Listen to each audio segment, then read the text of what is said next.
everyone. Thank you so much for joining us. I'm Samantha Cargus, Public Information Specialist for the Humboldt County Sheriff's Office, and I have Sheriff William Hansel here with us today for our second Ask the Sheriff vlog. And where are we at today? We're at the Grind Coffee Shop, 734 5th Street here in Eureka, and they have great coffee and baked goods. We got molasses cookies here today and great coffee, so it's a great location, and I appreciate them having us here today and filming this, so thank you. Awesome. Yeah. Well, we got your questions from the last video in the comment section. We also put out a request for more questions over our social media, and so that is what we're going to be answering here today. So let's go ahead and just get right into it. Get started with the first one. How can schools book your training on how to handle a lockdown situation? So when we talk about lockdown situations, we're talking oftentimes there's an active assailant or some kind of emergency that's going on campus. And so we actually are working with Humboldt County Office of Education and a lot of different schools and school districts regarding what are the lockdown procedures, and also what happens if there is an incident where you need police to rapidly respond. What happens, what should the students do, what should faculty do to lock down the school. So we do have this training. To schedule that training, you need to call our main line, 445-7251, and ask for Lieutenant Kevin Miller. He is the lieutenant in charge of this training.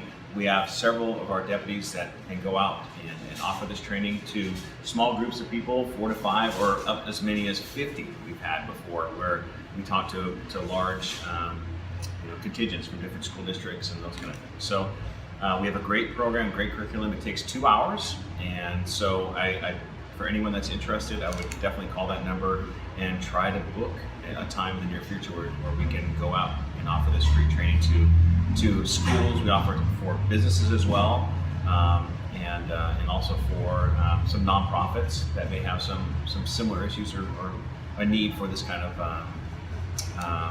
training. So. And we're working on a county-wide protocol too for law enforcement and emergency response. So This is something that we're really taking seriously. There's a great need throughout our country to be prepared for this type of situation. So, so we're actually working with fire departments, and I think I hear fire truck going by right now. Right now, look at theirs. America's Heroes right there, Humboldt Bay Fire. So, love those guys. Yeah. Guest appearance. What kinds of volunteering opportunities does the Sheriff's Office offer? Yes, so the Sheriff's Office, we rely on volunteers to do a lot of different things for us. The first thing is our SCOPE program, our Sheriff Citizens on Patrol. It's not Senior Citizens on Patrol, it's Sheriff Citizens on Patrol.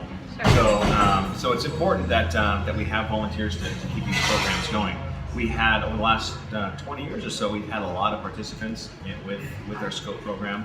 We've had some declining numbers for those, and so we want to get more interest in having people come in and helping us, do this function. And basically what it is, it's basic type patrol of going around and being vigilant and looking at different areas that can have a visual deterrence.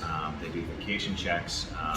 They look at abandoned vehicles. They look at handicap parking violations. So they do a lot of public service type stuff for us. So that's one area that people can volunteer. Another area is our Sheriff's Posse. Yes. Sheriff's Posse, these are the people that help us out with search and rescue. Right now we have a very, very great posse program, but we're always looking for more volunteers. And we do search and rescues in winter time, and we have our search and rescues in the summertime. Boating and waterways, those kind of things. So we have different specialties, for our posse. And so if you have an interest in one of these areas, including mounted posse, then please call us or visit our website. And the posse has their own Facebook page and website that they can go look at, Humboldt County Sheriff California Posse, and you can look up and see how to volunteer.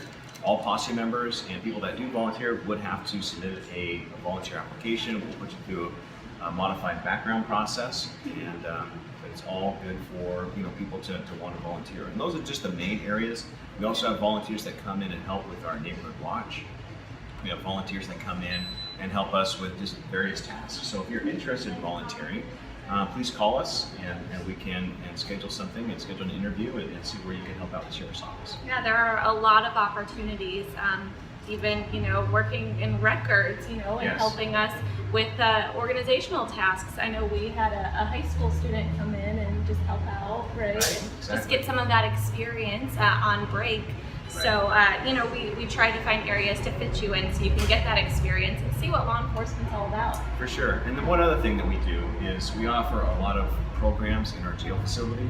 And so those programs have faith-based. They could be alcohol and drug treatment. They could be yoga, de-stressing, those kind of things. And that's a volunteer program that we also have, that people come into our jail and they offer these type of programs. And it really helps our inmates, helps the atmosphere, and helps give people hope that they can move beyond the reason why they're incarcerated and get some help while they're in custody. Awesome. Yeah. Lots of opportunities. We had a question related to recruitment. Okay. And this is kind of specific. You would only really know this if you're really interested in law Gotcha. enforcement. Okay. What score do you need to pass Pellet B to join the sheriff's office? Okay, so the Pellet B test is a test that people have to take in order to go to the police academy. Okay. So if you're an entry-level law enforcement officer that wants to be a street deputy, you have to pass the Pellet B. Right now, we are offering the Pellet B test here at the sheriff's office, and they also offer it at the College Redwoods about every month. And it's an entrance exam before you get in the academy, and it's also our entrance exam before we will accept you as a deputy sheriff recruit or deputy sheriff 1. So our passing score at this time is 52. It's something we're always evaluating, maybe going up, maybe going down, but right now it's 52. Awesome. And you can check all of our available job opportunities at Government Jobs, Humboldt County. So if you just search that, you can find it, all of our opportunities.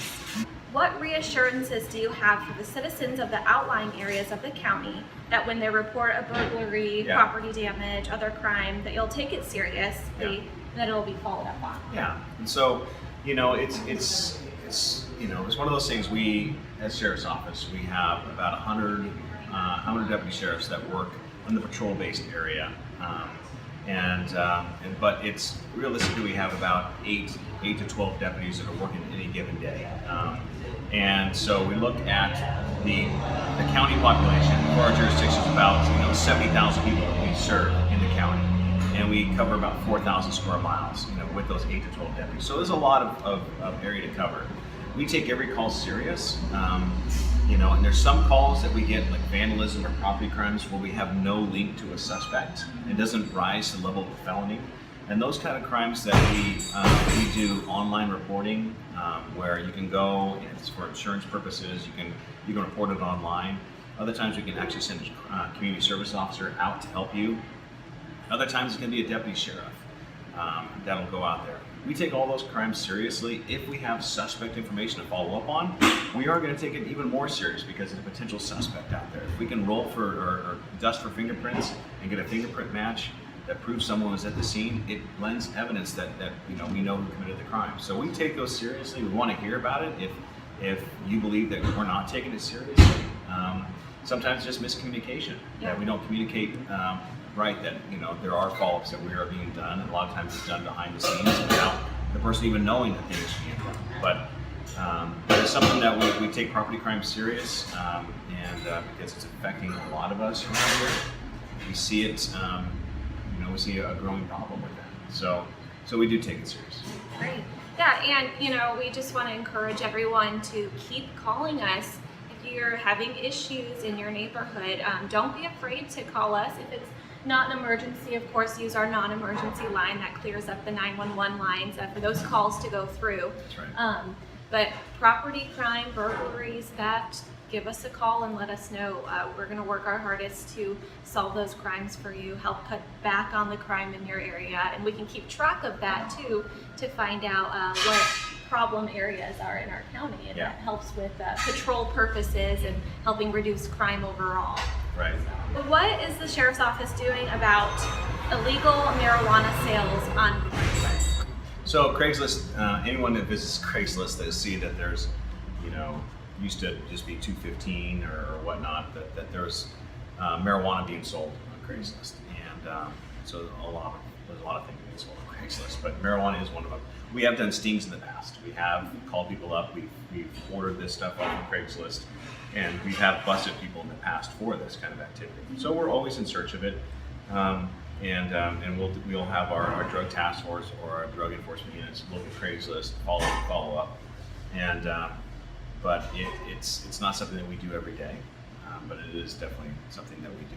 So I think Craigslist has a way to report some suspicious activity or things that are illegal on there. So I urge you to use that button or feature on Craigslist to notify them that this is what's going on. There seems to be some confusion between Measure Z and marijuana enforcement. Okay. Is Measure Z related to our drug enforcement unit at all, or are they funded by another measure? Yeah, so Measure Z does not currently fund any positions in our marijuana units. Measure S, which is the cannabis excise tax, that did fund 2 deputy sheriffs that are assigned to our marijuana unit right now.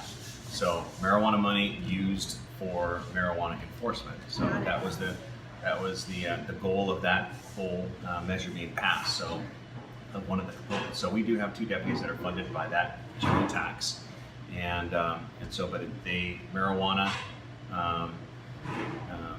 We get money from federal government to help us with marijuana enforcement, and also out of our general fund. So we don't use Measure Z money for marijuana enforcement.